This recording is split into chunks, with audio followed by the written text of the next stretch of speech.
It is a group of people who are inspired by Pujya Swami Dayananda Saraswati and who have been trained under him and who have worked directly under him.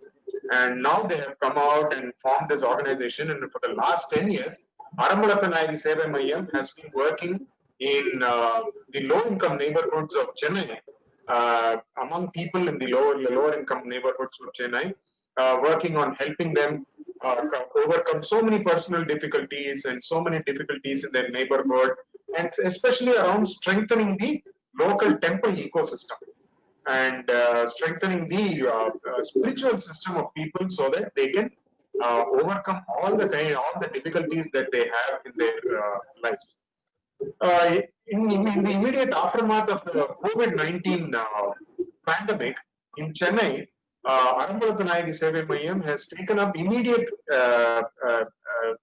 rescue and relief efforts for many people, especially daily wage earners, and for people who are priests in temples, and for people of alternate sexual orientation, gender orientation.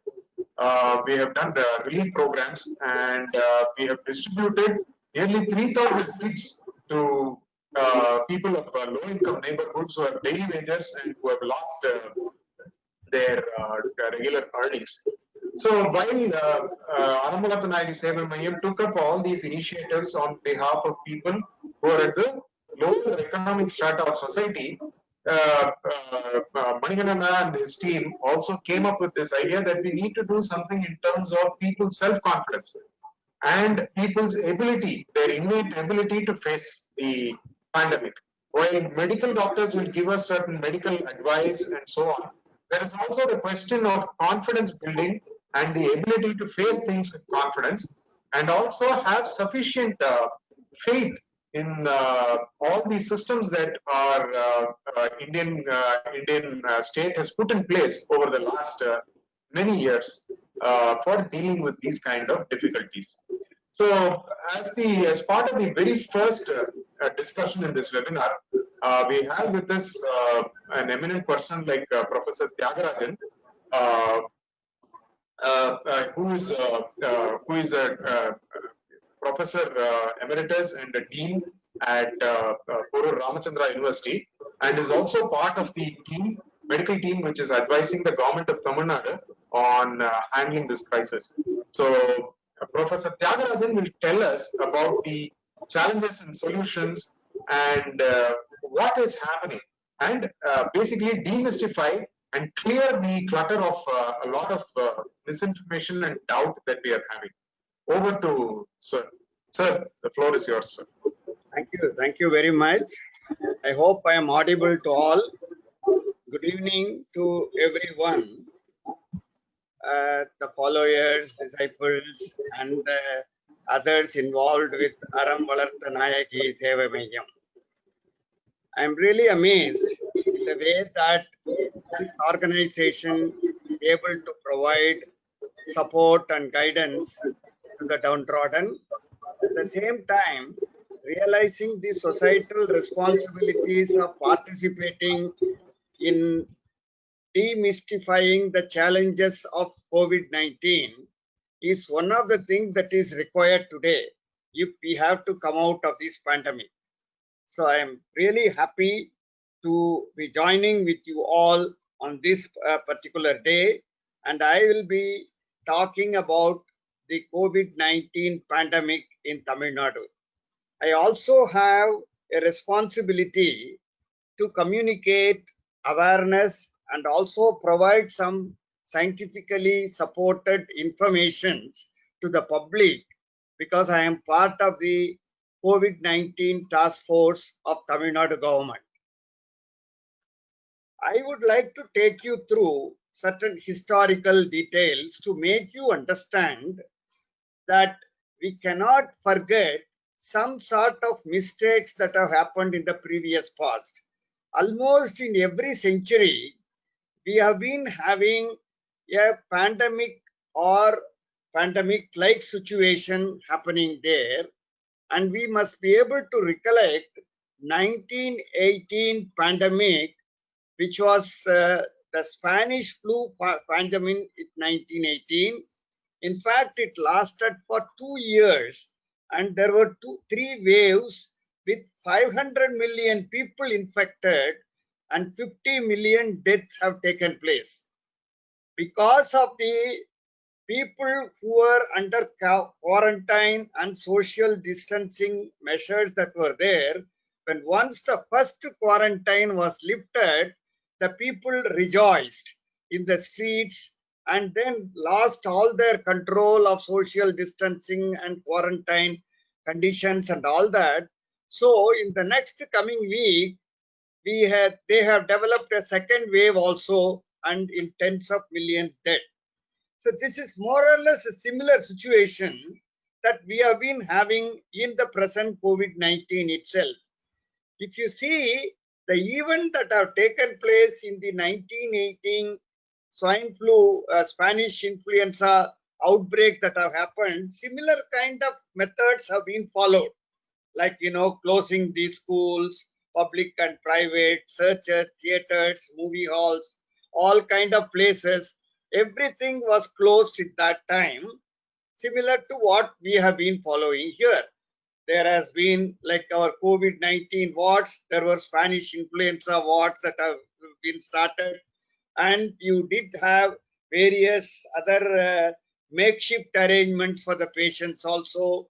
Similar to our mass culture now, even there at that time, there were advice for closing the mouth and keeping care not to cough out and sneeze out and so on. A similar kind of a mask issue was developed, and people were advised to stay at home even then. And then there has been public awareness created that no one should spit on the streets and open places because of communicating them that it will spread the death due to Spanish influenza. Again, even the children were taken care of by their mothers and others to see that the children does not get affected. That was also taken care of. This is the way people went about on the streets to protect themselves and not to disseminate the respiratory droplets and so on. All the theaters were closed. And if you see, a similar situation has happened in 1918. But as it was happening, in the beginning of 2020, we had a report from the Wuhan Institute of Virology. What you see on the top is the photograph of the P4 laboratory, which is a high-tech laboratory where all the genetic recombinant products and viruses are handled, from where this particular virus emanated as the first case. Whatever be the background of its genesis, this particular virus spread into Wuhan area, and hundreds and thousands of people got infected. From there, it spread to various parts of the world. And more information came to be known about this COVID-19 pandemic and the virus that is causing the COVID-19, which is the severe acute respiratory disease virus 2, SARS-CoV-2 as it is called. And this virus is actually resembling a kind of a solar corona because of the club-shaped structures that are present under the electron microscope, and hence the name was called as coronavirus also, which is commonly understood well. Even though the molecular structure is very complicated, I am not going to take you through all of them, which actually decides the protective nature of some of these proteins that are there, which act as antigens, and the infectious producing kind of structures and others are there within the virus, which creates the disease actually. This is the electron micrograph of this particular virus showing the club-like particles, thus giving the name corona. And just to take you through briefly, all of us have been experiencing at some point of time how the screening for COVID-19 is being done everywhere. We are conscious about that. And also the mode of transmission also we keep hearing how the droplet transmission by close contact within 3 feet distance, if people are going to assemble together, the person to person transmission is highly probable. And once a person is exposed, and the incubation period that the virus takes to express the symptoms of the disease or illness is about 14 days. It may start appearing by the 7th day, and by 14th day, the full-blown disease may occur. It has been very peculiar that this particular COVID-19 disease as such, around 80% of them, either they don't express any symptom, they remain asymptomatic, or even if they have, it will be very mild, like fever, headache, and other related kind of mild diarrhea and so on. But 20% of them, they always have problems with severe illness around 14%, critical illness where there is respiratory distress and the need for taking them into intensive care units, putting them onto ventilator, all that may happen, and the overall fatality rate is around 2 to 3%. This is the overall picture that is being reported, and it has been consistently happening, of course, with geographic variations. But today, if you see, as of 13th July of 2020, we have 1,31 lakhs of cases across the world. Around 202 countries are infected with COVID-19, of course, with various intensities. And the death is about 5,73,000 and odd across the world today. So that is the grievousness of this particular pandemic today, and it is still not gaining under control. While people are working most seriously in various angles, still a grip of control has not yet taken place. If you just see the press meet information of 13th July, as I told you, you have 1,32 lakhs of cases world over. I just want to highlight only among the various countries where India stands. If you look at the Indian figure, it is around 8.79 lakhs of total cases are there, around 23,000 deaths. Of course, every day there is an increase as well. But what is more or less constant is the recovery rate and the death rate. If you see, we have a high recovery rate of around 63%, and the better recovery rate is seen in Russia, Italy, and Brazil. These are the other three countries which have a better recovery rate than India itself. At same way, between Russia and India, the death rate is also very low. So this is the peculiar situation where epidemiologists are able to show there is a variation in the susceptibility of the disease and also the severity of the disease that happens to them. Within India, if you look at, you also have various type of susceptibilities. The mode of transmission, how it spreads among the various communities within also differs. If you see places like Telangana, Delhi, there is a 143% risk of people acquiring the disease. They call it as RO rate of infection by a single infected person. How many people that particular person will be able to infect? That is being monitored as R0 rate. And that may vary from place to place. Like what I said, Telangana and Delhi are more than 100%, Maharashtra 65%, Arunachal Pradesh again, Manipur 76%, Tamil Nadu is 38% risk rate of developing the disease when they get exposed to a particular infected person or COVID-19 positive patients. So, Government of India formed regulations through the Indian Council of Medical Research that effective testing, screening, identifying the infected people proved by well-established testing methodologies, and they have given some advisory guidelines to all the institutions across the country. And it was said that there has to be a highly sensitive and specific method called PCR technique must be used to detect the virus itself from the infected patients, wherein we take the nasopharyngeal swab. You must have seen every day on the television channels and all that, how they are taking the swabs, but then they are tested and you make out whether they are positive or negative by that particular testing methodology for the virus. There are also some rapid kits for assessing the antibodies. They doesn't really detect the virus, but the antibodies that are developed by the infected people in response to the virus infection. There are also kits for that, but right now for diagnosis, this is what is being used by all the states and all the laboratories.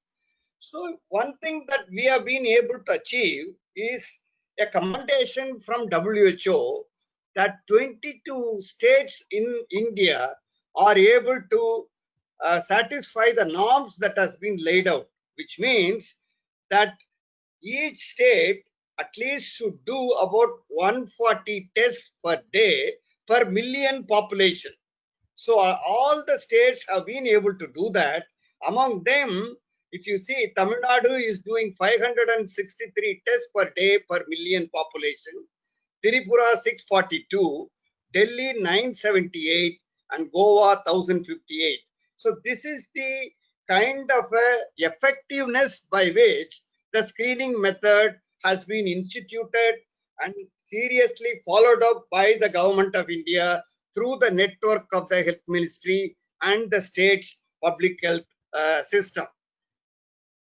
Coming to Tamil Nadu, what has been the management plan of the government of Tamil Nadu? Tamil Nadu government has actually taken it very, very seriously. 18 committees have been constituted. There has been a massive fund allocation made by Government of India as well as the Tamil Nadu government. These are some of the major committees that were functioning on a daily basis. COVID-19 Task Force for Overall Strategy Development, Medical Expert Committee to track spread of COVID-19, development of treatment protocols and patient management. Then there is a Tamil Nadu high-level expert committee headed by Dr. Rangarajan to assess the COVID-19 impact on economy. And then expert committee for guidelines on phased exit from lockdown, when to impose lockdown, when to lift the task down. All that was decided by this committee. And then there is an expert committee on Ayush medicine used to combat COVID-19, which has actually looked into the use of Siddha medicine for the treatment of COVID-19 patients. Then there is also a committee to probe any discrepancies in COVID-19 death reporting, whether it is being reported properly and so on. And 9 other committees across the state to address the availability of essential goods and food substances and vegetables, etc. during the curfew period across the state. So that is the stringent way that everything was being done.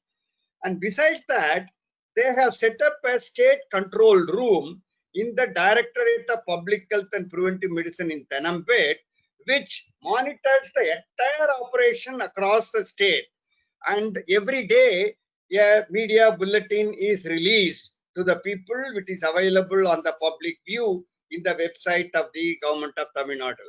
The point that I would like to highlight is they have instituted and approved around 105 testing laboratories across the state, among which 53 are government institutions like medical colleges and others, and 52 are private hospitals and medical colleges. And this is the largest number of testing laboratories that are available in the states.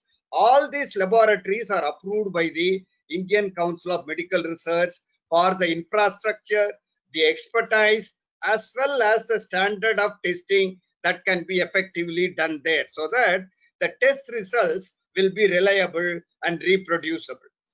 And then if you see that total number of samples that were tested till 13th July are 16 lakhs 54,000 samples have been tested out of 15 lakhs 85,000 people.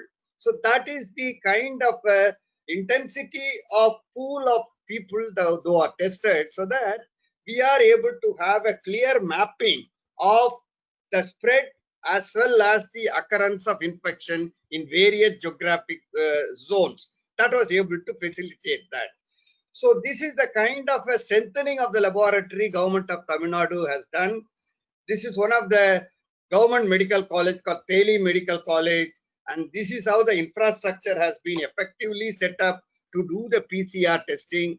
This is the PCR machine that has also been provided to them.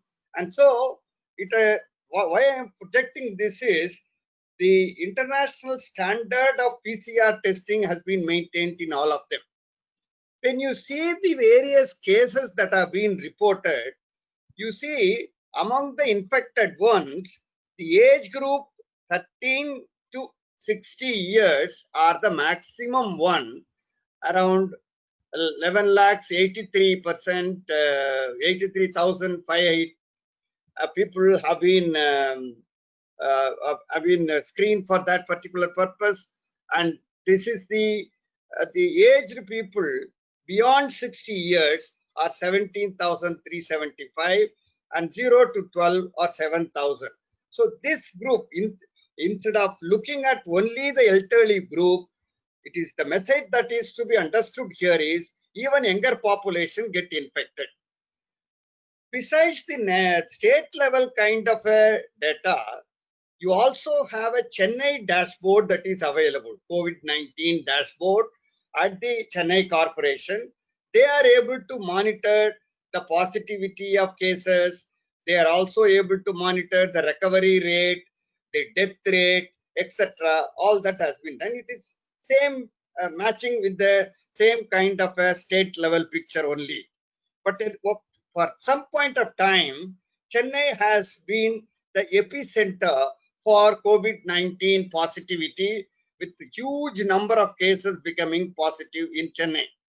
So that was the time when the medical fraternity, supported by the paramedical workers and the healthcare personnel, have been able to come in a very big way, risking their own safety and doing the night and day services for the people in all the hospitals by taking on them and providing them effective counseling, care, everything.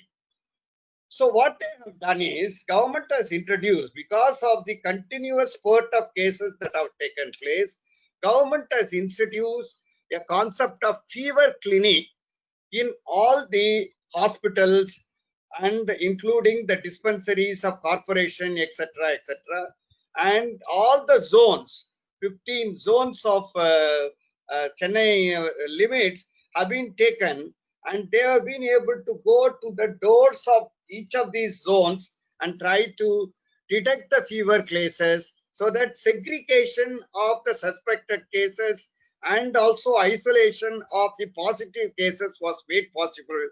Contacts have been traced, and all of you know about the home-based kind of isolation, quarantine, and others, the various types of quarantine that has been introduced, all that have been handled effectively. When they found Tandayarpet, Anna Nagar were the maximum number of cases that have been coming with positive at some point of time, and so they have worked out a clear-cut parameters for people who are seen with symptoms of fever for 4 days, loss of smell and taste for 2 days, oxygen saturation around 95, sore throat, etc. And all these were taken as criteria for deciding the type of care that needs to be given for them. So at that point of time, there was a big understanding that people should also try to use our traditional systems of medicine called Siddha medicine for managing the COVID cases, at least to reduce the severity of the disease. Because of the literature backup as well as the experiential kind of learning that has taken place, that Siddha medicine is able to give protection to them, build up an immune status or resistance to infection. They started, government has put up a committee, and this committee went into the details of the background evidences that are there and decided that Kabasuba Kudineer can be given to all the people who are coming with symptoms or who are coming to the fever clinic, and that has made a big impact because lakhs of people have been provided freely the Kabasuba Kudineer, and that is being claimed as one of the method by which the infection rate has been reduced. In addition to that, as you would have seen, there has been several rounds of lockdown in the city of Chennai, and almost six phases we have passed through in various formats, and because of which we were able to really control the incidence of COVID-19 in Chennai. Is at that point of time, the Indian Institute of Technology Madras has done a kind of a study, which I think worthwhile to be shared with you. Because how does people react? Unless people are going to cooperate with the entire system of disease control or pandemic control, 100% success rate cannot be achieved. And so this Department of Management Studies at Indian Institute of Technology Madras has done a sample. What did they do? They wanted to find out whether this lockdown is really effective or not. So they have found that almost the blue color bar shows that it is effective. It was moderately effective. That was the major kind of opinion given by almost all type of occupation people, whether they are student, retired, public sector, private sector, job seeker, homemaker, etc., etc. That was one thing. And then if you see the effectiveness by geography, how much it was in Chennai, how much in Tamil Nadu other than Chennai city, and how it is outside Tamil Nadu.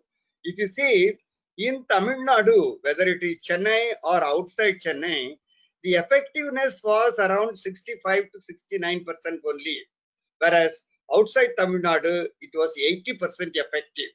That was the analysis they have been able to make.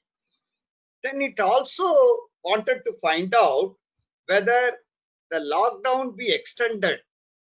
The response was it should be extended, and that was the majority opinion that was given by both male and female in that particular survey that they have taken.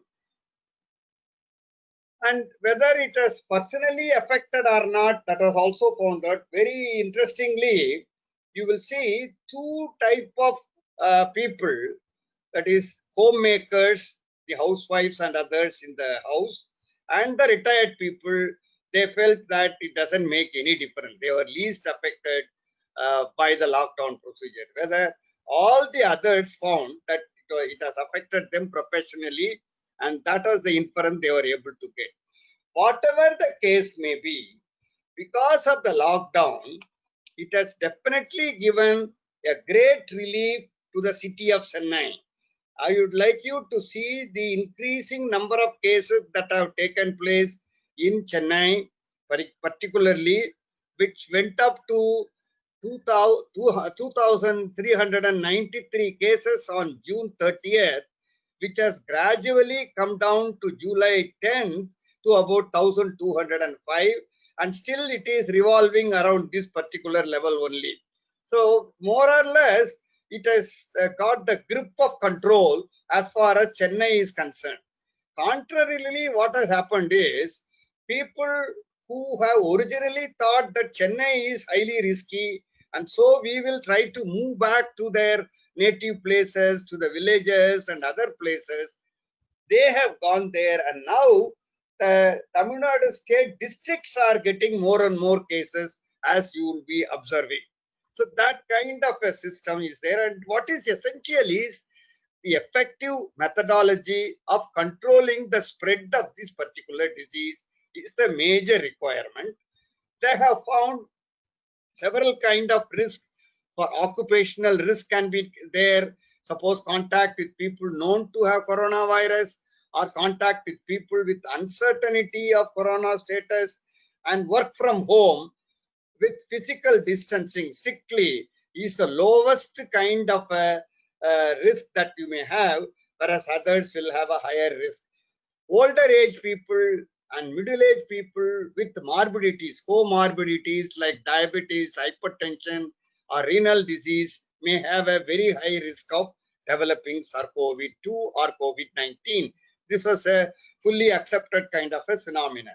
So what needs to be done? We have been talking so much and so many ways we are trying to communicate that this acronym SMS has to become your habit. Using soap and water, washing the hands very frequently is one of the major requirements. People may think, where is a need for washing the hand? Why should I do it periodically? Once in 2 hours, you have to necessarily wash your hands. And the typical methodology of washing both on the dorsal side and the ventral side and in between the fingers have been stressed very, very specifically for removing any kind of, air droplets that is there. The other one is wearing the mask. Wherever you go, whenever you go out, you have to be with mask only and not removing the mask or lowering the mask. You will be seeing in media channels and many other places, even people going on the scooters and all that, they will have a mask, but they will lower down towards the cheek, mouth and nose, everything will be open. And it is as good as not wearing a mask itself. So this kind of misconcepts has to be really remedied, and you have to have a proper wearing of the mask. Social distancing or physical distancing of minimum of 3 feet radius has to be done, and that is one of the major requirements. So this SMS concept is being communicated very, very frequently, but the adherence by the people seems to be a major issue that needs to be looked into. There are several experimental studies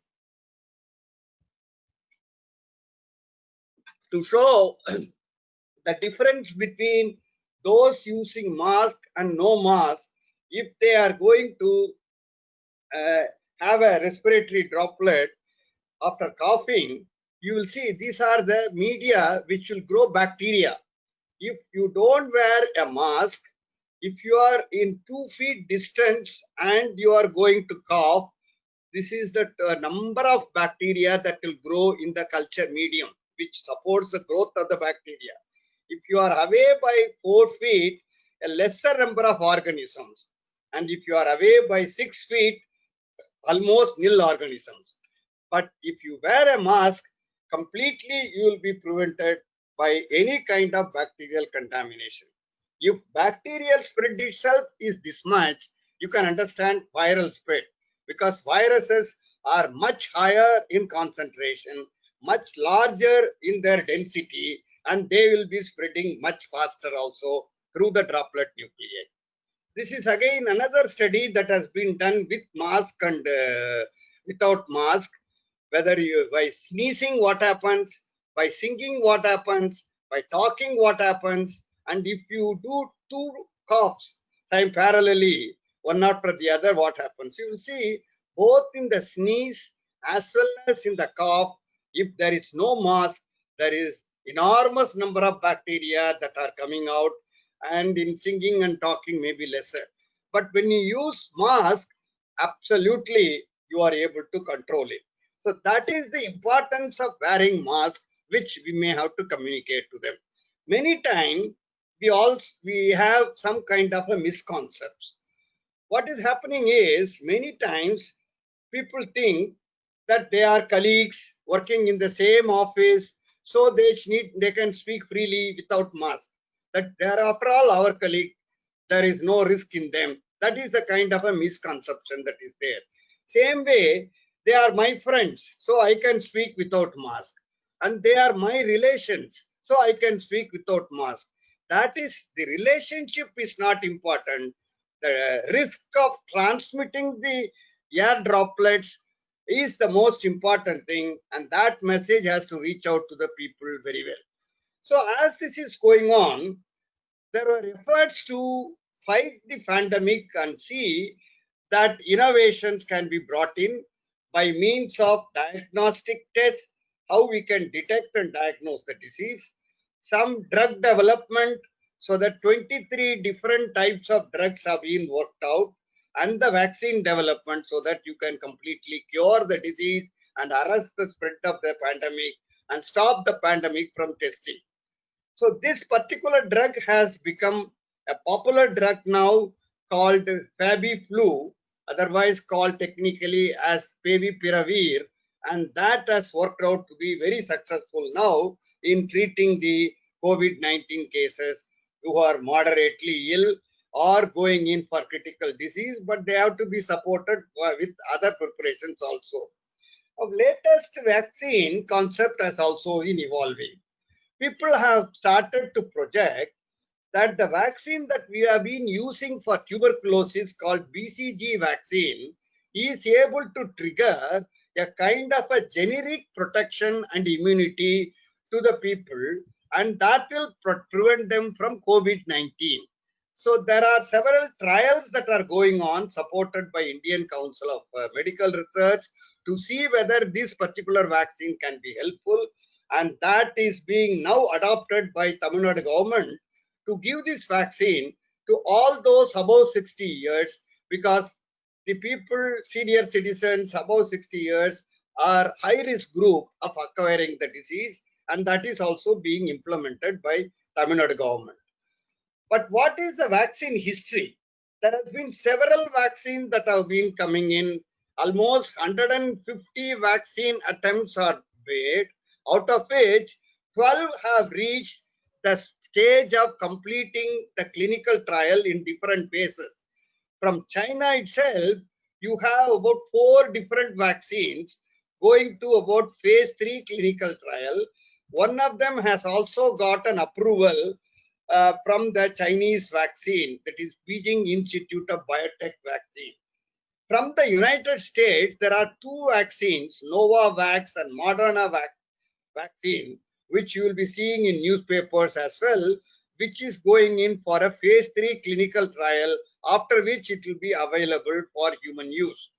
Then you have a German vaccine, the United Kingdom vaccine, which has been taken up by AstraZeneca along with Oxford University, has also completed the phase 3 clinical trial, and that is going to come for human use. In Australia, there is another vaccine which is reaching the clinical trial stage. As far as India is concerned, there are 2 vaccines which have entered into clinical trial now. One is by Zydus Cadila, other one is the Bharat Biotech. So these are the 2 which are now evolving. You must have read in the newspapers about the Bharat Biotech vaccine, which has been slated for release by August 15th.